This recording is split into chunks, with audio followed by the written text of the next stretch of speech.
There is a word we frame on our walls, stitch onto pillows, print on jewelry, sign at the bottom of wedding cards: peace. And somewhere along the way, that word went soft. It shrank into a feeling, a calm mind, a life with nothing going wrong in it.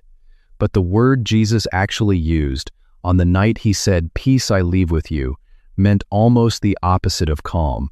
And he said it in the most terrifying room of his disciples' lives.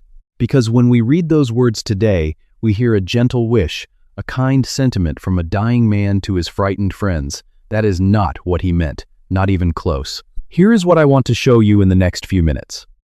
First, the actual word Jesus reached for, not the English one, and what it truly meant to the people who first heard it. Second, why the peace the world keeps selling you, the kind you chase with more money, more control, more distance from difficult people, is a counterfeit that cannot survive real trouble. And third, one specific thing you can do tonight to hold this peace even while your circumstances are still falling apart. By the end, you will not just understand this verse, you will know how to stand inside it. Because think about where Jesus was standing when he said it. Within hours, one of his closest friends would betray him. Within hours, the rest would scatter into the dark. Within hours, he himself would be arrested, beaten, and nailed to a Roman cross, while the men in that room hid behind locked doors, certain they were next. And it is into that exact room, at that exact moment, that he says, "Peace I leave with you." He hands it to them like an inheritance on the worst night of their lives. So the question worth sitting with is simple. What did he actually give them, if it clearly was not calm? Let's start with the word itself. Because this is where almost everyone goes wrong before they even begin. And to see how, I want you to notice how you actually use this word in your own life. Think about your last hard week. When was the last time you felt like you had no peace? Maybe it was in traffic, when someone cut you off and your whole chest went tight. Maybe it was at 11 at night, lying awake, doing math on bills that would not add up. Maybe it was the fourth time you asked the kids to go to bed and nobody moved. In moments like that, when you finally say, "I just want some peace," what do you actually mean? You mean you want the noise to stop. You want the problem to go away. You want the thing that is bothering you to leave the room, and that tells you exactly what the word has become in English. Peace, to us, is an absence. It is what is left over when the trouble is subtracted. Peace and quiet. A peaceful evening. A peaceful neighborhood. Every one of those phrases points to the same thing. Nothing is happening. No noise. No conflict. No demands. Somewhere along the way, our word for peace got built almost entirely around subtraction. Take away the trouble, and whatever calm is left, we call that peace. But here is the strange thing. English still keeps a few older uses of the word lying around, almost like fossils, and they hint at something much bigger. Think about the phrase peace treaty. A peace treaty is not signed in a quiet room where nothing is going on. It is signed after a war, in the middle of ruined cities and grieving families. And it does something. It builds a new order. It rebuilds the relationship between enemies who were killing each other a month ago. That is not the absence of anything. That is the construction of something. Or think about the phrase we use when someone is dying or when someone has lost something they cannot get back. We say they finally made their peace with it, made peace with the diagnosis, made peace with the decision. Notice, that does not mean the hard thing went away. The diagnosis is still there. The loss is still real. Nothing on the outside changed at all. What changed is on the inside. Something in that person settled, even though their circumstances stayed exactly as heavy as before. Do you feel the difference? Buried underneath the soft, modern meaning, there is an older sense of peace. Peace as something built, something established, something restored. Not something that simply happens when the trouble finally leaves the room. And that older sense, the one we have almost forgotten, is far, far closer to what Jesus actually meant. But that is still just English.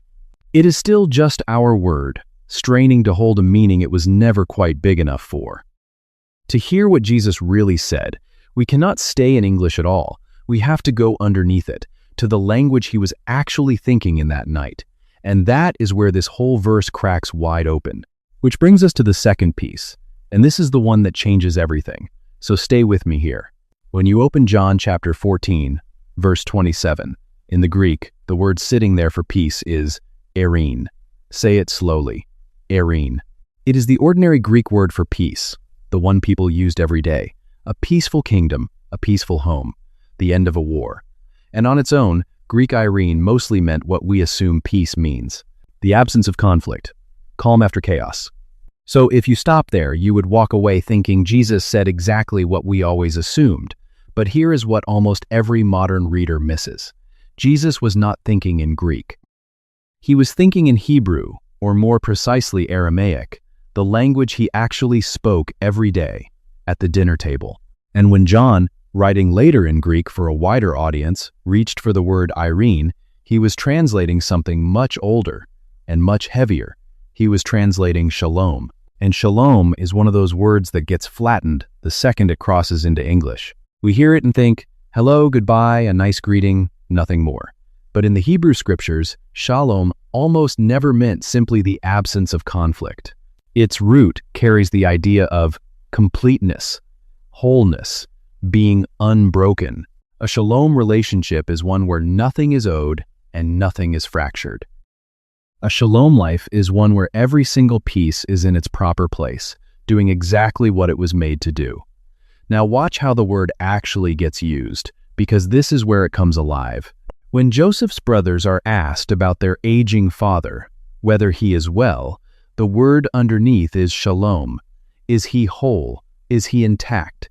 Is everything as it should be with him? When a debt is paid off completely, the word for that settled account comes from the same root. Nothing left owing. The books are whole, and when God promises his people a covenant of peace through the prophet Ezekiel, he is not promising them a quiet afternoon. He is promising a broken relationship put back together. A bond repaired, a wholeness that was shattered, now being rebuilt, piece by piece. So sit with what that means. When Jesus says, "Peace I leave with you," and the word underneath is almost certainly shalom, he is not saying, "I hope your circumstances calm down." He is saying something enormous. I am giving you wholeness. I am giving you completeness. I am handing you something that is not missing a single piece, even though everything around you is about to come apart. And that is a completely different gift. A calm afternoon can be ruined by one phone call. A quiet mind can be shattered by one piece of bad news. But wholeness, a shalom that is handed to you, that you now carry inside you, does not depend on what happens next in the room. That is the difference between a feeling and a possession. One, the world can take from you. The other, it cannot touch. If unlocking a verse by going back to the original word is the kind of thing that makes your faith come alive, that is the whole reason this channel exists. There is a new study like this one every week, so subscribe and the next one will find you. Now, once you see what shalom really means, you start to notice something uncomfortable. There is a fake version of it being sold to you everywhere you look. And it looks convincing, right up until the moment real trouble walks in the door. That brings us to the third piece, the counterfeit, and Jesus names it himself in the very same breath. Right after he says, "Peace I leave with you," he adds a line most of us read straight past. "Not as the world gives, give I unto you." That short phrase is doing enormous work, because the people in that room knew exactly what the world's peace looked like. They were living inside it. They lived under the Roman Empire, and the Roman Empire had its own official, famous brand of peace. Historians call it the Pax Romana, the Roman peace, and in a certain sense, it was real. For roughly 2 centuries, the empire kept its roads open, kept the wars out on the far edges, kept trade moving and daily life running. Rome was proud of it. They minted coins with the goddess of peace on them, holding an olive branch. Peace was practically the empire's brand name, but everyone living under that peace knew what it cost. Roman peace was peace by domination. It was peace enforced at the point of a sword. There is a brutal line remembered from that era about how it actually worked. The armies did not negotiate. They crushed every trace of resistance, and then called the silence that was left behind peace. That was the pattern. Rebellious regions were flattened. Soldiers were stationed, taxes were collected. And as long as nobody fought back, Rome called the result peace. It was the peace of the conquered. Quiet, yes. Whole, no. And here's the thing. That same peace is still for sale today. It just wears different clothes. Think about how you try to get peace in your own life. You try to remove the threat. You avoid the person who stresses you out. You pay off the thing hanging over your head. You control the schedule, control the outcome, control the people around you, until nothing is pushing back anymore. That is Roman peace in a smaller room. And it works, right up until something you cannot control walks in the door. Now, put that next to a scene from earlier in Jesus' life. Out on the Sea of Galilee, a storm came up so violently that experienced fishermen, men who had worked that water their whole lives, were sure they were about to drown. And Jesus stood up, spoke to the wind and the waves, and the sea went flat as glass. We remember that as proof of his power, and it is. But notice what kind of peace that was. On the boat, peace came because the storm stopped. Remove the threat, calm the water, and now everyone can breathe again. That is the world's peace at its very best. But watch what he does in the upper room. He does not promise to stop the storm that is coming. He knows exactly what is coming. The betrayal is coming, the arrest is coming, the scattering, the fear, the grief, the cross. None of it gets stopped. He walks straight into all of it with his eyes open. So the peace he hands them here has to be a completely different kind of gift than the peace on the boat. It is not, I will calm the sea for you. It is something you carry with you into a sea that does not calm down at all. And that raises the hardest question in this whole story. If the storm is not going to stop, then who on earth is this peace actually for? To answer that, we have to stop talking about it from a distance. We have to walk into the room where he said it and stand where those men were standing. So let's step into that room. This is the fourth piece, and everything so far only lands if you can feel where these men were sitting when the words were spoken. This is the Last Supper, and it is not the calm golden scene we hang on our walls. Just moments before, Jesus had gotten up from the table, wrapped a towel around his waist, and washed their feet one by one, including the feet of the man about to sell him. Then he sat back down and started dismantling every certainty in the room, sentence by sentence. He tells them plainly that one of them at that very table is about to betray him. Imagine the silence after a sentence like that. They start looking around at each other, whispering, "Is it me?" He looks at Peter, bold, loud, confident Peter, the one who swore he would follow Jesus anywhere, and tells him that before the rooster crows, Peter will deny that he ever knew him. 3 times, and it keeps going. He tells them he is leaving, and where he is going, they cannot follow. Thomas, honest as always, basically says, "We do not even know where you are going, so how could we know the way?" Philip says, "Just show us the Father, and that will be enough." Every question in that room is really the same question, wearing a different face. We are about to lose our footing, and we do not know how to stand up without you. That is the audience for these words. Not a comfortable congregation settled into a padded pew, not people with their lives together.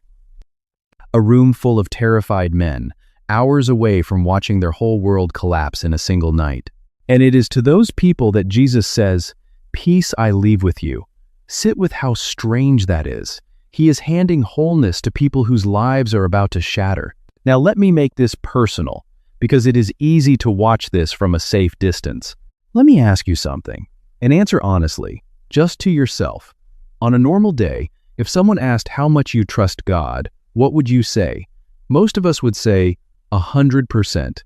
Of course. All the way. But watch what happens when the questions get specific. Do you trust him with the diagnosis you are waiting on? The number quietly drops. Do you trust him with your kids, with the choices they are making that you cannot control? It drops again. Do you trust him with the money, with the job, with the thing you are most afraid of losing? If you are honest, that confident 100% starts sliding. 90, 70. For a lot of us, If we are really telling the truth, it lands closer to 40. Do not rush past that number. Whatever your honest number is, hold on to it, because that gap, the space between the 100% we claim and the 40 we actually live, is exactly where this peace is meant to go. The disciples in that room were not sitting at 100%. They were terrified and confused and about to fail him, and he offered them the gift anyway, because here is the thing, he offered them wholeness before a single circumstance improved. He handed them the gift while the knives were already being sharpened. So the real question is no longer what he meant by it. The question is whether a peace like that can actually bear any weight, whether it holds or snaps the moment real trouble arrives. And that is exactly where we are going next. This is the fifth piece, and it is the turn where everything starts to lift. So far, we have a promise given in the worst possible room. Now we get to see whether it holds any weight when the storm actually hits. And the rest of the Bible answers that with a resounding yes. Start with Paul. Years later, he is writing a letter to a church he loves, and he writes it from inside a Roman prison. Chains on his wrists, a guard at the door, an execution possibly waiting at the end of it. And from that cell, he writes, "Do not be anxious about anything, but in every situation, by prayer, bring your requests to God." And then comes a line that echoes the upper room, almost word for word. "And the peace of God, which surpasses all understanding, will guard your hearts and your minds." Read that carefully. It does not say, "The peace of God will remove the thing you are anxious about." It does not say your circumstances will improve. It says the peace of God will guard you. It will stand watch over your heart like a soldier posted at a gate, while the trouble outside stays completely unresolved. And that word guard is not a soft word. In the original, it is a military term, the language of a garrison protecting a city under siege. Paul, sitting in the custody of an actual Roman guard, reaches for the image of a guard. The peace does not get you out of the siege. It stations itself at the gate of your heart and holds the line while the siege is still going on. And Paul is not the only one. Once you see this pattern, you find it everywhere. Think about Noah, building a boat year after year for a flood no one else believed was coming, while the world around him wrote him off. He had some kind of peace. Think about Joseph, sold by his own brothers, lied about, thrown into prison for a crime he did not commit, and somehow not bitter. That is some kind of peace. Think about Daniel, lowered into a den of lions for the crime of praying, and coming out at dawn without a scratch. That is some kind of peace. Think about Stephen, surrounded by a crowd picking up stones to kill him, looking up into an open heaven and asking God to forgive them as they did it. That is some kind of peace. Not one of those people was in calm circumstances. Every one of them was standing in a storm that did not stop, and yet each of them carried something the storm could not reach. That is the same gift, shalom, showing up century after century in the people who should have shattered, and somehow did not. So where does this come from? Because you cannot manufacture it by trying harder. And this is the part most people miss. Jesus does not hand out peace as an isolated promise, floating in the air. Look at what surrounds the verse. Just before it, he promises the Holy Spirit, the Comforter, the one who will not only be with them but in them. Just after it, he tells them not to let their hearts be troubled. The peace is not a thing he leaves on a shelf. It is the direct byproduct of a presence that moves in and stays. If peace were just a feeling Jesus left behind, it would fade the way every feeling fades. You would wake up tomorrow and it would be gone. But if peace is the overflow of a presence living inside you, the Spirit of God himself taking up residence in an ordinary person, then it lasts exactly as long as the presence does. And according to everything Jesus promises that same night, the presence never leaves. That changes the whole gift. It is not something you generate, it is something that flows out of someone you carry. And that leads to the single best picture in the entire Bible for what this feels like. One image that pulls all of this together and shows you exactly how to stand when the deck is pitching underneath you. Which brings us to the sixth and last piece, and this is the one you actually get to keep. So, let me hand you a picture you will never forget. Picture a ship anchored far out at sea, in the middle of a violent storm. On the surface, Everything is chaos. The waves are enormous. The deck is heaving side to side. Spray is flying everywhere. The wind is screaming through the ropes. Anyone watching from the shore would swear that ship is finished, completely at the mercy of the storm, one bad wave from going under. But drop down below the surface. Go beneath the waves, into the deep water where the storm cannot reach.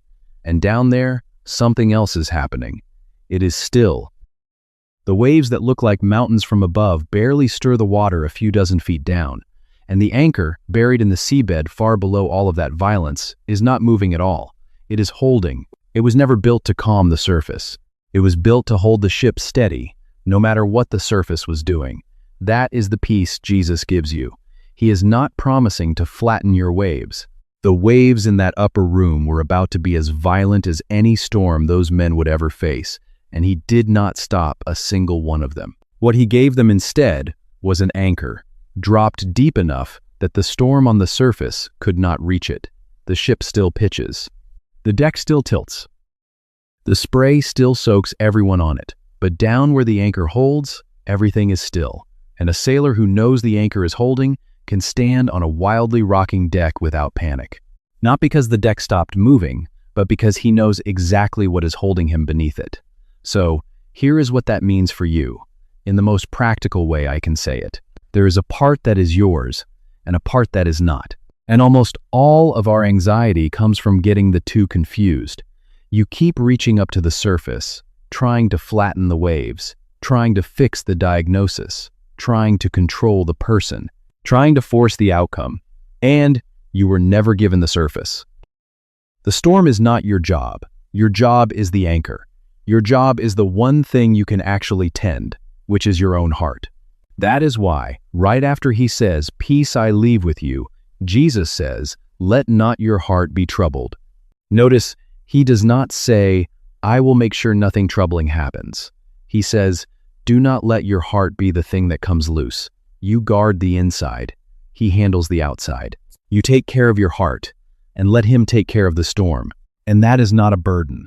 That is the most freeing thing you will hear all week, because the outside was crushing you, precisely because it was never yours to carry. The weight you have been drowning under is the weight of trying to be God over your own circumstances.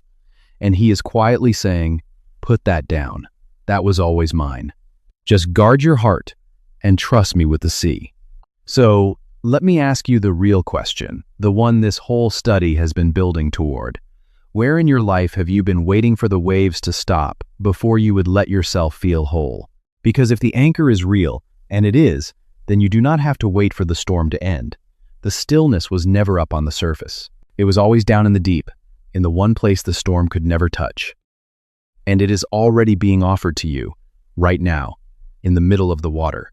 The disciples in that room did not get a calm night. Let's be honest about that, because it matters. Within hours, the guards came through the trees with torches. Within hours, Peter stood by a fire in a courtyard and swore 3 times that he had never known the man. Within hours, the rest of them scattered into the dark, exactly as Jesus said they would. The peace he handed them did not stop a single one of those things from happening. And yet, something survived that night that had no business surviving it. A thread that held, even through the worst hours any of them would ever live. These were not superheroes. They were frightened, ordinary men who ran. But the anchor he dropped in them that evening did not lift. Not through the betrayal, not through the fear, not through the grief. And that same thread was still holding, unbroken, on the far side of an empty tomb 3 mornings later. Those same men who scattered in the dark would go on to face prisons and crosses of their own and carry this exact peace to the ends of the earth. The anchor held. It held all the way. That is what shalom actually means. Not a life untouched by the storm, a life held through it. So hear this before you go. The wholeness was never waiting for your circumstances to cooperate. It is not on the other side of the diagnosis, or the paycheck, or the apology you are still waiting for. It was handed to you already, in the middle of the water, and it has been sitting there this whole time, waiting for you to stop reaching for the surface, and simply trust the one who holds the deep. You do not have to wait for the waves to fall. You just have to stop trying to be the sea. You guard your heart.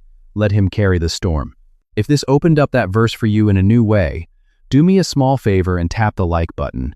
It genuinely helps this study reach someone else who needs it tonight.